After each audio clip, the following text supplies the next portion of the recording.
Humans aren't born out of laying around on their asses. We've been born out of conquering a world. We're the dominant species. We built all this. We're powerful and we're beautiful and we're ready to build the next level of civilization in God's plan. But you must stop bowing to those who want to make you a victim. You must become the victor. If you love God and you want to build a pro-human future, then you are an enemy of the New World Order and Satanism. They want us shut down because we have the Spirit. I'm jacked into the source. I know the secret, and I want to see you empowered. But you have to believe in yourself first. This is the truth, and everyone knows it. Ladies and gentlemen, Dragon Age the Veilguard helped to change the gaming landscape in a way that I don't think really many people are taking into account. It's across multiple different vectors, multiple different ways. You've got the games journalism aspect, you've got the review aspect, you've got the game itself, you've got the behind the scenes, the poor sales numbers, the abysmal reception. When you look at this game as a whole, this game was a beacon, a lightning rod for a lot of problems that people had been talking about for many different years. I'll start with the beginning. The reviews for this game were lies. They were out and out lies. They had a lot of the same language, a lot of the same text, a lot of the same dialogue. A return to form for BioWare, 9s and 10s out of 10s.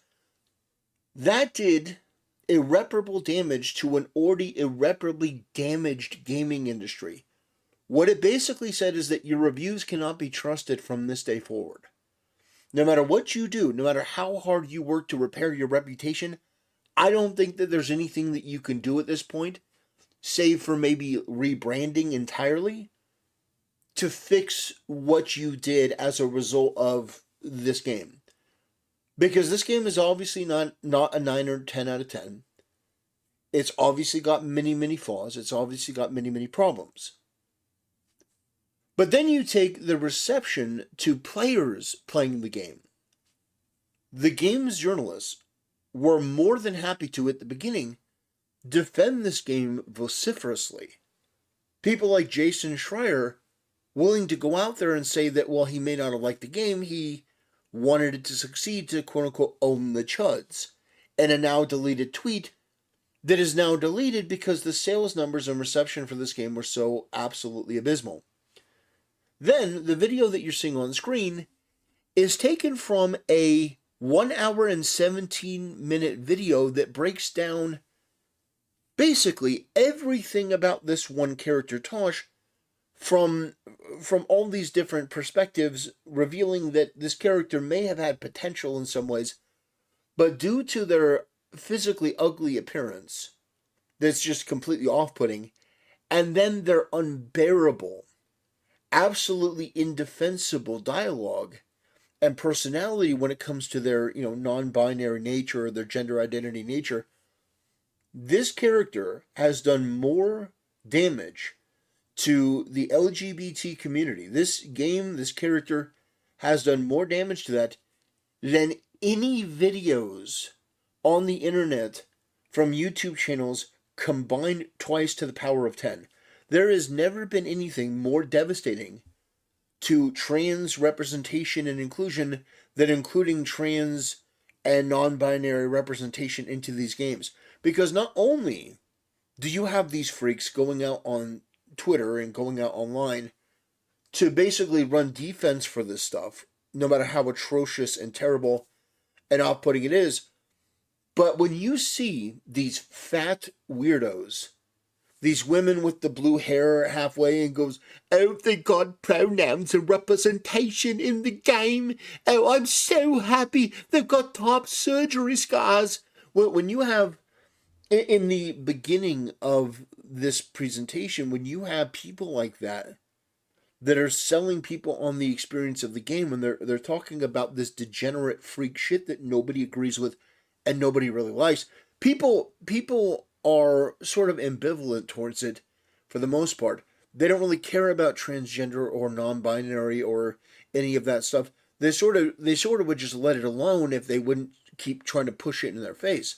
Like for me personally, if they had like a top surgery scar or something for the game, I really wouldn't care. But they used it as a promotional material.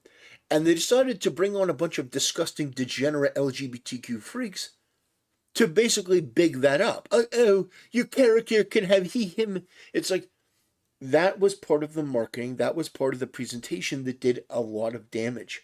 Because the thing is, people don't mind an option if it's there, but when you promote it and you push it at the exclusion of, what is otherwise normal, and then the game is shit on top of it, it's a damage multiplier. So whereas if the game is good and like really good, and you've got characters that have LGBTQ elements, it's sort of nerfed and downplayed. It's not eliminated, but like you look at Baldur's Gate 3.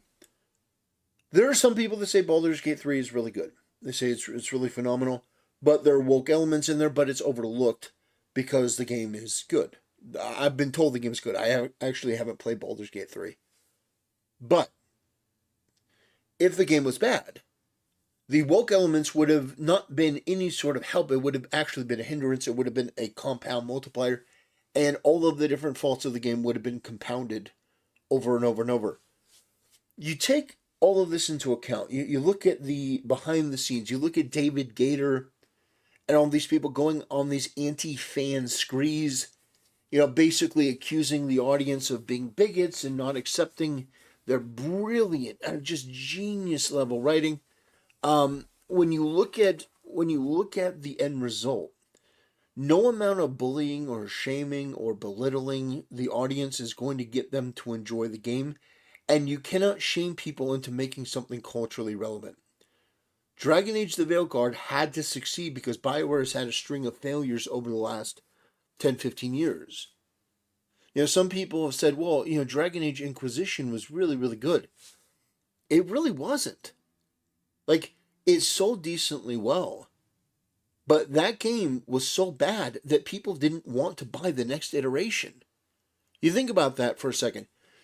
People were buying Dragon Age Inquisition on the back of Dragon Age 2. And while people may not have liked Dragon Age 2, they acknowledge it's a Dragon Age game. It had a lot of faults. It had a lot of flaws. It was, kind of linear. The characters were not... a lot of the same problems that we're seeing today, actually. But the problems now are just compounded and made all that much more worse. And then you have BioWare that needs to succeed, and the fact that they don't is just a major issue. But you look at all of these different things that come together to make this game a shadow of what it otherwise could have been. And the truth is, I really wanted this game to do well. I know a lot of you wanted this game to do well, because a strong BioWare, it may lead to a return to form.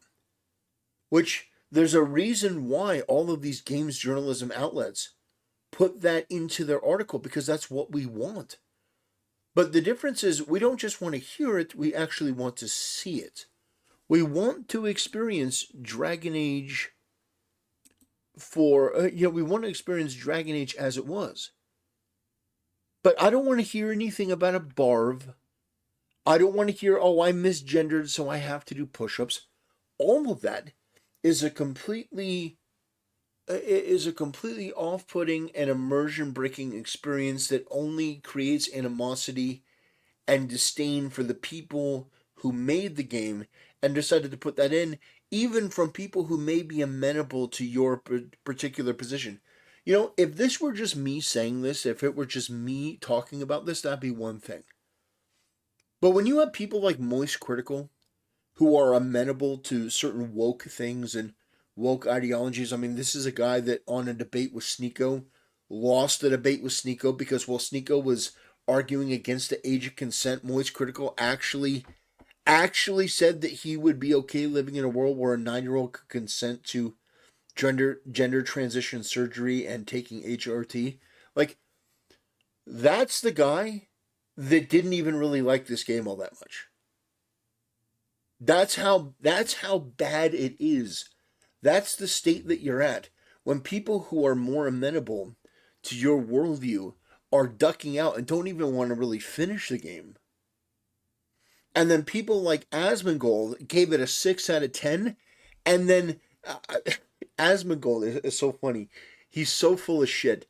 He gave the game a 6 out of 10, and then he kept being introduced to certain cutscenes, like new cutscenes he hadn't seen apparently, and he kept like, "Oh my god, like this is the worst thing I've ever seen." And he actually had to come out and say, he actually had to come out and say, "Well, I didn't see any of this because I just skipped through all the cutscenes." My point here is that it's very obvious that this game had potential, but the woke left wing degenerate freaks who were put in charge of this ultimately ran it into the ground for the sake of their own ego and the sake of their own disgusting ideology, which gets in the way of everything that they do. It's not that people are like seething and foaming from the mouth because, oh, you added a lesbian option into the game. Oh, you added something to do with transgenders. I mean, it's weird, but no. The reason why people don't like it is because inevitably they know that the content is going to suffer as a result, because almost inevitably, almost every time when you hear something about LGBTQ, it's like, oh, we have a comic book about Superman's gay son, and his gay son. What is the premise of the story? Well, it's about him being gay and going on a date with a guy. These people are disgusting fetishist freaks. Freaks. They are low IQ. They are gross. It's just the only way to say it. They're gross. They're disgusting. And when their ideas are manifest, you see that make its way into the world. That's why people don't like it. They are revolted by it. And so ultimately, you only have yourself to blame. Because if there had been anyone in a leadership position, they could have put a stop to this. They could have said, no. No, we're not having a non-binary character. Or if we are, it's going to be one of the least remarkable things about them. They're never going to mention it. They're never going to bring it up. There's going to be no representation in this game for this freak community. Because every time we do, the writing is shit. The character development is shit. Everything about the game suffers as a result of it. So no, we're not going to do that. You're going to lose money. You're going to lose business. You're going to lose customers. There's rumors that this game just finally sold over 1 million copies. That is absolutely abysmal. And the only people that they have to blame are themselves. Because Dragon Age is no place for the LGBT community, or this propaganda, or this left-wing radicalism. No, this is a dark medieval fantasy. And a dark medieval fantasy, there is no non-binary. There is no transgender. By the way, the idea of transgender, top surgery scars and stuff, is so disgusting and revolting. First of all, people who are transgender, they don't want top surgery scars, unless they're mentally ill and view it as like a badge of honor. But there is an anime that a friend of mine recommended to me years and years ago called Interspecies Reviewers. And the reason why I bring it up is because it's a graphic, slightly adult, almost pornographic anime. But one of the episodes of that anime, there's a scene where they're rating, they're basically content creators, and they're reviewing like brothels for different species. And it's actually a really funny premise, but one of the brothels they go to, you take a potion and you're suddenly transformed into your female counterpart, which is very weird, but I mean, it actually makes sense. If you're in a magical setting, you would be able to take a potion and all of a sudden you are the other gender. That would make total sense to me. I can understand that from a magical standpoint. But these people want to import real world problems into their fantasy setting. That is just so completely delusional and antithetical to what these people actually would want. If you're a man and you think you were born in a man's body but you're actually a woman, wouldn't you want to isekai yourself into a fantasy world where you were a woman? No, they think you want to look like the mannish freak that you look like in real life, in the game. That's insane to me.